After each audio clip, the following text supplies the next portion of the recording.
Hey, Mower Dust, Mower Mike here, Texas HQ. Boy, have I got a treat for you guys today. We are getting away from the goofy videos today. We're not doing the riding lawnmowers. We're going back to an old push mower here. What I've got here is a Troy-Bilt 21-inch, 6.75 horse Briggs & Stratton push mower that is self-propelled. It's actually a pretty good lawnmower. The way I got it, I actually got it for free. I was helping a neighbor working on a lawnmower. This thing was sitting in the yard. She's like, hey, Mower Mike, you want it? I was like, well, sure. She's like, it's been there 10 years. It hadn't moved. So this mower, it just hadn't moved forever. So I'm going to show you step by step what I do on a mower like this. I don't mess around. This video isn't here to show you how to test the spark and clean the carb and all that crap.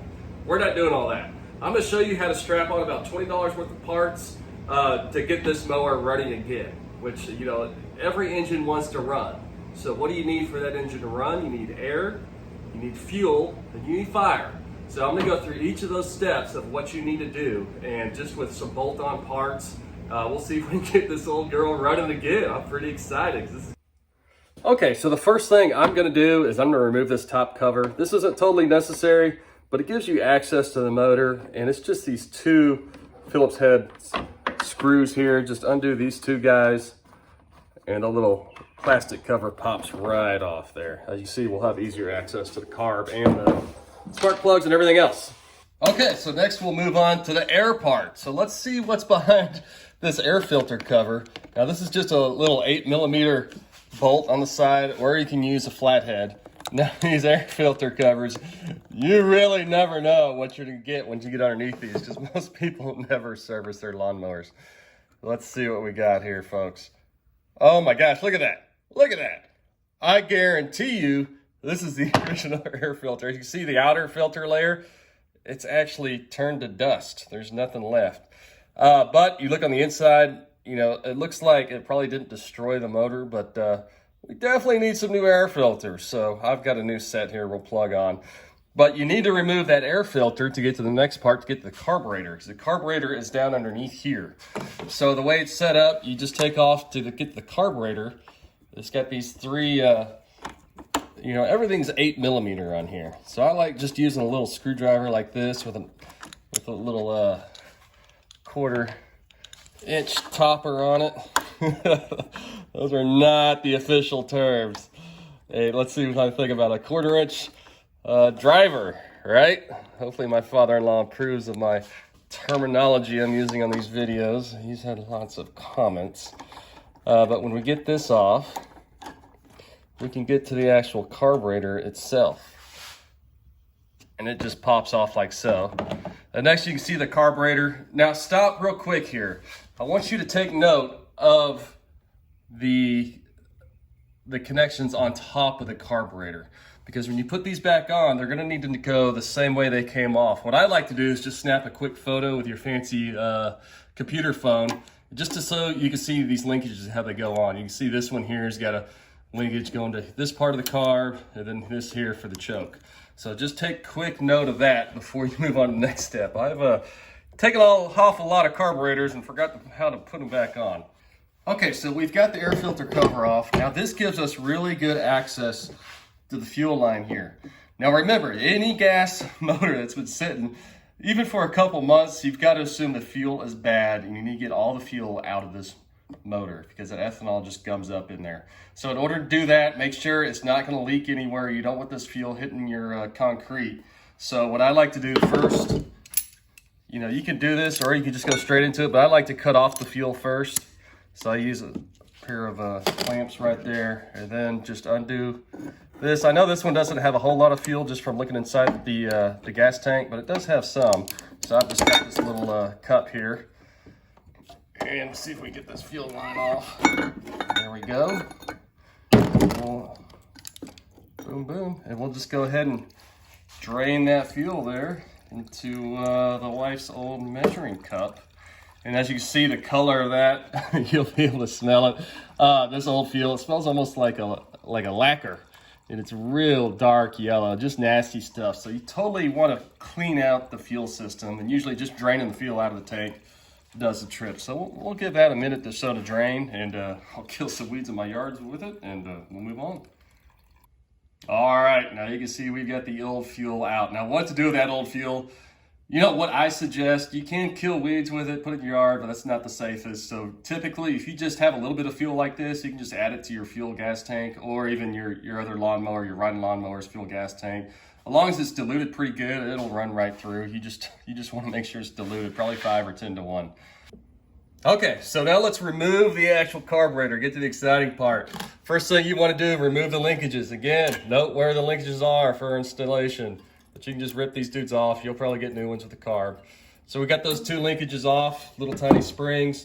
Next bit, this one has a little bar here that goes to the, what is that? To the choke. So that's the choke lever.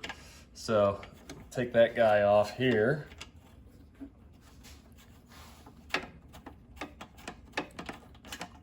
All right, let's do it like that. So we got everything unhooked from the top that we can. And then what you want to go ahead and hook, there's 2 bolts that bolt the carburetor onto the actual motor. These are 3/8 size, typically all 3/8 size. Try not to lose the bolts. I am a professional at losing bolts of all sizes. Doesn't matter how big they are. Old Mower Mike, he'll lose the freaking bolts. All right, with that, you see the carburetor is loose. Now just be gingerly when you take this sucker off, because it still has the throttle right there hooked onto it. What you want to do, you want to tilt it up. Don't bend that throttle rod. Tilt it up and it slides off just like so. And with that, we've got the old carburetor off. So let's go take a look at carburetors. Okay, so next we're going to talk about carburetors, the exciting part. Now before we go strapping on a new carburetor, I just want to point something out to you kids. Now, let's look at the carburetor. So this is the original carburetor that was on the motor. So this is on the Briggs & Stratton 6.75 horsepower motor on the Troy-Bilt. So I went on the Amazon and said, hey, Briggs 6.75 motor. This is the carburetor. It looks the same. But hey, quiz, what is this one missing? Look at that. That's the holder that the choke thingamabobber screws to. This one doesn't have it. So even though this carburetor will run that motor, it's not set for a Troy-Bilt TB230. So I just have to stress to you guys, when you look for carburetors on Amazon, search by model number of the mower, because they are different. They're not different on the innards, but they're different on the connections. The same thing goes with like a John Deere riding lawnmower. The Briggs & Stratton carburetor is slightly different than, let's say, a Troy-Bilt, even though it's the same motor. So I went back on the Amazon and got this guy. As you can see visually on the outside, it's got the same connector. This is the right carburetor. And for $9.99 delivered to my door, it's tempting to not even mess with this old one, and we'll just strap this new one on, because you're guaranteed that this one's gonna work. It's got all new seals, it's got a new valve seat, new float, new jets, everything good to go. So I just want to check that out and just make sure to stress when you're looking for carburetors, search by model number. And I'll put a link to this one, the correct one, down below in the description. Okay, so now let's put on our new fancy carburetor. Now the first thing you want to do, all these carburetors are going to come with a new seal, a new intake gasket. So let's take this old one off. They're getting pretty stuck on there. And then maybe spray it a little cleaner. Make sure you get a good seal around there, and then slide that new O-ring on there like so. Come on, there you go. And then once you get that sucker on there, you will slide your brand new made in China carburetor on. Now first, before you slide it on, what you want to do, you want to slide that throttle into the hole, that little throttle bar thingamabobber. You put it on before you do that, you can't do it because you'll have to bend that throttle thingamabobber. You press it on there, and then you just take your 2 bolts. Whoa, Nilly, settle down now. And then you just thread them on there, and you strap the sucker on, just like you took it off. Now we've got those 2 bolts tightened up on there. The next part, you want to get your choke thingamabobber and just screw that sucker down on there, just like it came off. Just make sure where you see that little plastic piece, it slides into the piece on the carburetor. So what this does is it activates the choke. See, that's the choke. When it's open, that's choke off. When it's closed, you can see that's when the choke is on. So what that's doing, that's putting more fuel into the carburetor. So it's giving it less air, just cutting off the air, which means it sucks more fuel. So it's kind of a cool little operation there. All right, I'm not gonna lie, the next part is the trickiest part of the whole operation. You wanna know why? Because you probably forgot how these linkages go. That's why we took pictures, right? You took your pictures. So on this Troy-Bilt specifically, Troy-Bilt specifically, you wanna, it's got 2 springs. That one clips right there, and it clips over to here. And on these better carburetor kits, they'll actually come with new springs. And then this guy here, this little guy, snaps back in there, and then it snaps onto that guy. So that's the linkages for this carburetor. Yours might be a little different. Just make sure you do it right. All right, so we got our linkages set up. We got the carburetor strapped on. Make sure to hit up the fuel line. If she doesn't have fuel, she ain't gonna go anywhere. So make sure to slide it on there first, and then get your little fuel clip. Don't forget about the lonely little fuel clip here. Make sure she gets snug right where she goes to bed. All right, come on, baby. Now you can't put a new fuel line on here, but since my gas tank is full of gas, I am not putting a new fuel line on here. All right, so that's on there. Now next, let's move on to the air filter assembly. You see, we took it off right here. Now before you put it on, your new carburetor is gonna come with a new gasket for the air intake. Now make sure it presses on. It's got these little nipples. You slide over there and press it on. That way you got a new one. And also when you put it on, put the sucker on, make sure it slides that hole right there, that little breather hole. It slides onto this tube here. If you forget that, and then your lawnmower is going to suck up nothing but dirty air and burn up the motor. Trust me, I know. I've actually done that before. Not a wise decision. So with that, then you've got your 3 little bolts that we took off when we put all this sucker together. And they just slide in there. This is super simple. I can't tell you how much better this is. Just strapping a new carb on there. $10 to your door. I mean, what is going on with the world? And I've got another video where I go through and I do a cleaning of this, the old carb. It's actually pretty cool. I mean, it's real simple, but you know, if you just want to guarantee that this sucker's gonna work, then just strap it on, you know. Let's see here. And just make sure they're tight.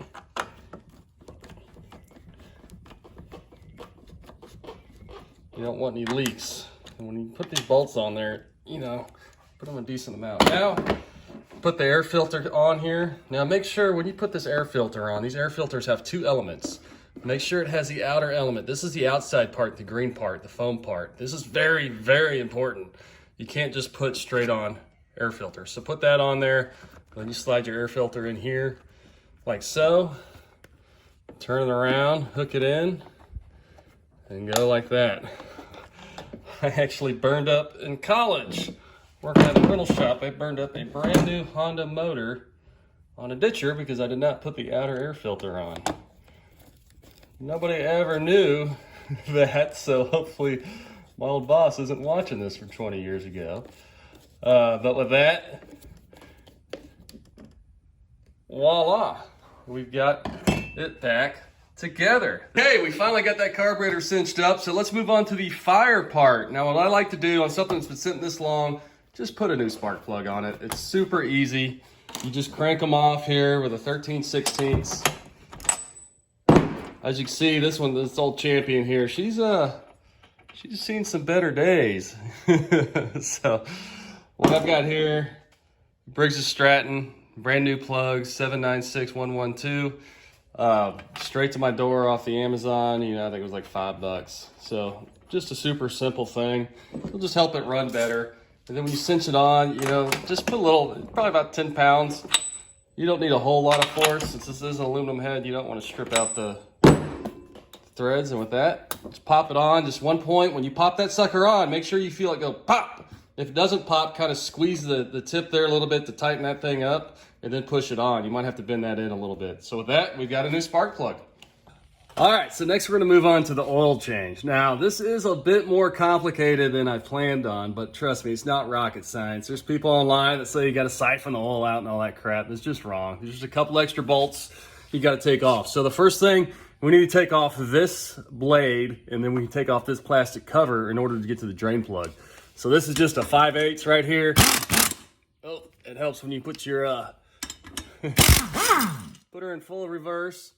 So you pop that off, and then what you've got a 1/2-inch bolt that holds this plastic cover on here. There's one here. Now you only have to take off one of these 1/2-inch bolts. The other ones don't actually hold that plastic cover on. Okay, so we've moved to the other side, and there is one other bolt to get this little plastic cover thingamabobber off of here. Not quite sure why they put it on there except to protect the belt. So there's a 3/8-inch bolt. It's the only smaller one on there. I already had it loosened up. Now when you take this thing off here, you just have to turn it so it matches the rectangles. So, you know, fit the rectangle through the rectangle hole, take it off like so. And then if you look underneath here, look at that right there. So that's your drain plug. So it's just a 3/8-inch extension, square piece goes in the square hole. And let's see if she drains out. I doubt this thing's ever been drained since it's such a pain to do. All right. Ah, there we go. Now this thing's been sitting for years and years and years and years. There ain't no telling what this oil's gonna look like. But she's coming out. I hope that's the old drain plug. Oh, we got black gold. So look at that. All right, and that's how you properly drain it. Don't listen to those goobers online talk about siphon pumps and all that crap. It's not that hard. So with that, we'll get her drained out and move to the top. You slide your little cover back up on there. Line her up, and you put your bolts back in. Okay, so we've let all that nasty, nasty old oil drain out of there. And you just screw that drain plug back in there. Just make sure to clean that drain plug before you put it back in there. Just so, you know, you're starting fresh here. And then tighten her up. And you don't want to put He-Man strength on it, but, you know, make sure she's tight up in there so you don't have a leak. These are aluminum cases, so don't go super tight. I usually put about 10 pounds. Okay, so that's on there. All right, so we've got our 3/8 on here, and now we just put our 1/2-incher on there. And when you put this on, I just want to stress, you do want to make it tight because this is actually holding the motor down to the frame of the motor of the mower itself. Gotta admit, I've never changed oil quite like this, but hey, anything to get that old oil out of there and get all of it. It's the problem with those siphon tubes, they don't get the bottom of it out. You know, so you end up with all the same crap in the bottom. It's just not that great. So go ahead and spend the time, get the mower up on some stands or whatever. And there we go.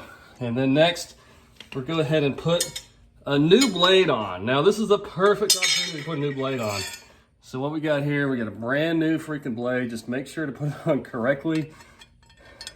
Yep. I can see that little, yep, that little cover goes just like that. The two little holes go into the holes in the blade, and it just bolts on there like so. Just make sure when you put any mower blade on, make sure to put the sharp pointy part down. Don't put it up. I can't tell you how many times I've seen some lawn mowers with the wrong side actually cutting the grass. And then you do that, you're just beating up the grass. So just line her up and then just hit it, you know.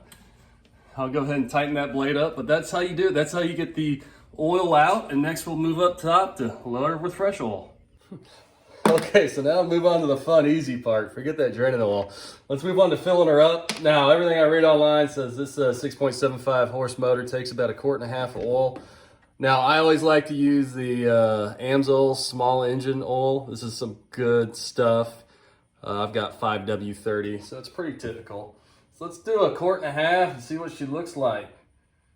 Now, you don't want to overfill these motors, because if you overfill them, they'll start smoking on you, trust me. So, that's almost 1 quart.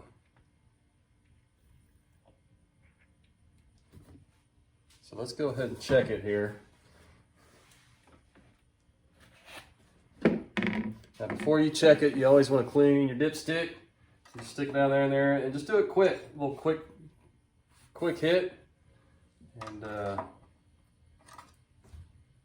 yeah, definitely looks like we got her filled up.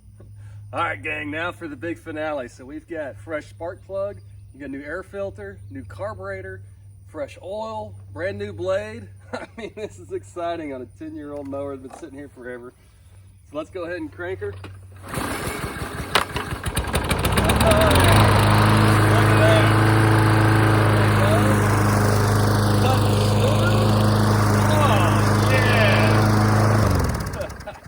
That just feels good.